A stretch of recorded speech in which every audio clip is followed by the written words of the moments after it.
Good morning, second grade math students. How are you doing today? Great.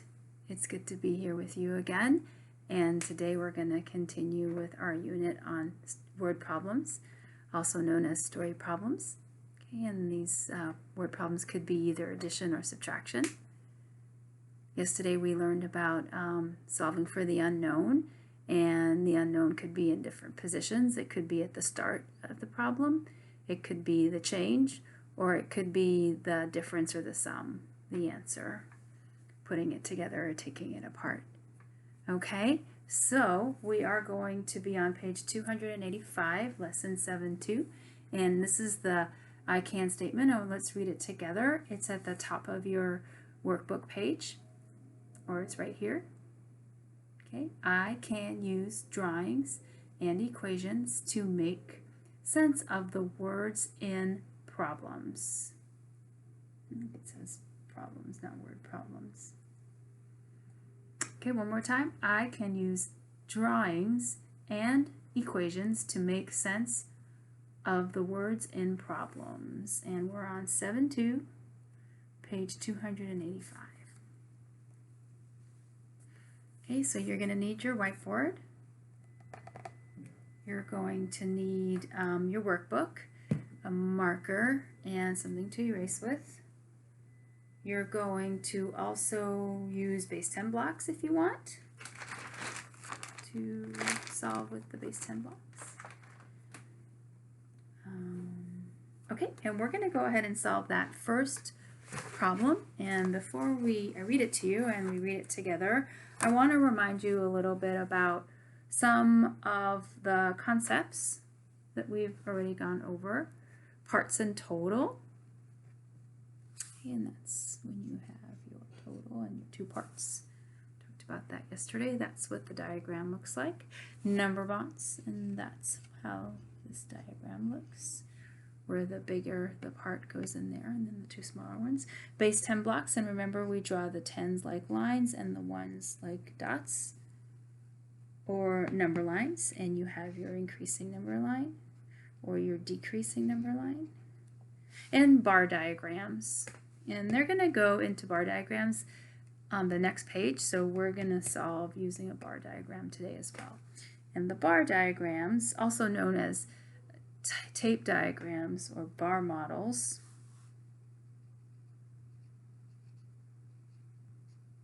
okay, are in proportion with what you're solving. Okay, all right, so let's get started. Maybe I can put this there. I don't know if that's going to stay. That's probably going to fall. Maybe it'll stay. I'm going to use this whiteboard, and I'm going to grab my eraser and I'm going to erase it, and I'm going to read you the problem on page 285. Ready? And you can read along with me. Aiden has 27 fewer crayons this week than last week. Last week he had 56 crayons. How many crayons does Aiden have this week? Show your work. So I always go through, remember I told you to circle the numbers so you get your mind thinking about them. And then underline important words. Aiden has fewer, that's an important word, crayons this week than last week. So there's going to be a minus. Last week he had 56 crayons. How many crayons does Aiden have this week? How many does he have this week? Show your work. Okay, you can solve this different ways. I'm going to go ahead and solve it by subtraction, and I'm going to draw the base 10 blocks as well. So Aiden has 27 fewer. So we're going to have a minus, and he has 27 fewer. And we're solving for how many crayons does Aiden have. So our unknown is the difference. So we need to go back and see how many did he start with. Last week, Aiden had 56 crayons. Okay, so it's a subtraction problem. I'm going to go ahead and solve it using base 10 blocks. Okay, because I'm going to draw a model.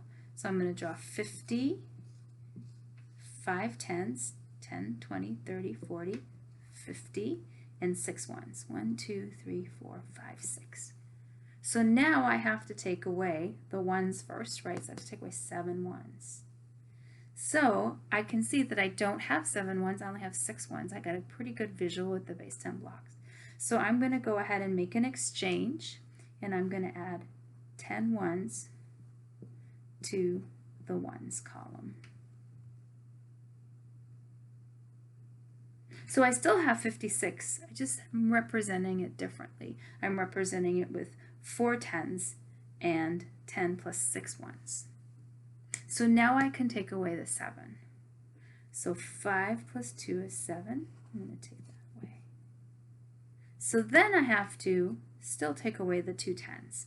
So I'm going to go 1, 2, and take away the 2 10s. So what's left is going to be my difference. And it's going to be the crayons that Aiden has left. So let's count 10, 20, 25, 29. 5 plus 4 is 9. So I can double check my work by doing an open number line, and I'll start on 29 and I'll work my way up to 56, and I should count 27 between 56 and 29. So let's see.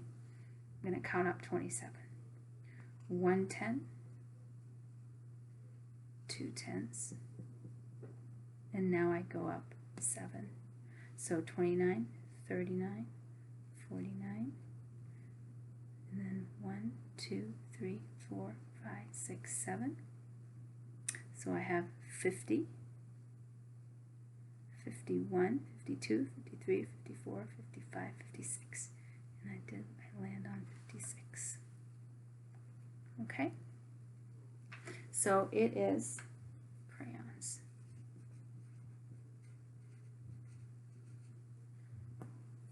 Okay, that's one way to solve it. Well, it's actually 2 ways. The base 10 blocks visual, the model, and the number line model. Okay. Right, so let's erase. And let's go to the next page, page 286. And we're going to do the 2 problems in the guided practice. And the first one is Lakota has 11 fewer magnets than Jeffrey. Lakota has 25 magnets. How many magnets does Jeffrey have? Okay, so one more time, we're on page 286. We turn the page, we're on the guided practice. It says solve the problem any way you choose. Use drawings and equations to help.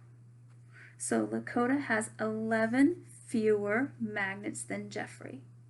So I know that's going to be a minus. Lakota has 25 magnets. How many magnets does Jeffrey have? 25 magnets. Lakota has 11 fewer magnets than Jeffrey. Lakota has 25 magnets. How many magnets does Jeffrey have? Okay, so we're going to get 11 on here. Okay. And we know that this is how many fewer Lakota has. Okay, and then we're going to see how many Jeffrey has. Lakota has 25 magnets. So Lakota has 25 magnets. This is what she has, which is 11 fewer than what Jeffrey has. So this is what Jeffrey has. Okay, so let's go ahead and solve that. What minus 11 equals 25? Okay, we can count up.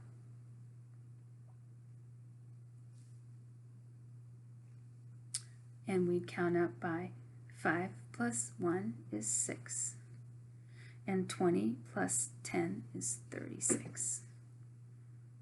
Okay, and then we can try and plug it in to our 100s chart and see if it fits. So we start at 25 and we count up 11, 1, 10, and 1, 1, and we end up at 36. So 25, what Lakota has, plus the less amount she has than Jeffrey equals the amount that Jeffrey has in magnets.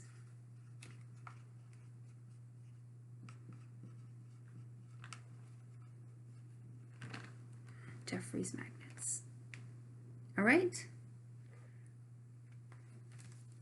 Okay, and that's another way to solve it. So now let's do a tape diagram. And the guided practice has the tape diagram for Jeffrey and Lakota. And they have this part as labeled the 25. And then they have the fewer part labeled as 11, and it's smaller. And then they have the total up here, which is 36. So that is what your tape diagram is going to look like. And it looks, I mean, your bar diagram or bar model. They also call it a tape diagram. Depends on which curriculum you use. We're using Envision, and Envision calls it a bar model, I believe. But you should know all three: bar model, bar diagram, tape diagram. You should know all three. Just like parts and total and number bond are the same visual. It's just one is circles with the bigger circle as the whole, and this one is rectangular and it's called parts and total. So they're both number bonds and they're both parts and total. Okay, so those are interchangeable, that language, that vocabulary, and so is bar model and bar diagram and tape diagram. Okay? All right, well, we're going to stop there, and this is 7-2, and the whole unit is, I'm very excited because the whole unit is problem solving and word problems, so it'll be a great unit, and you're going to do fantastic with it. And once you get done with this unit, you're going to be like, word problems, no problem. All right, so have a good weekend, and I'll see you again on Monday for your next lesson. Okay, take care.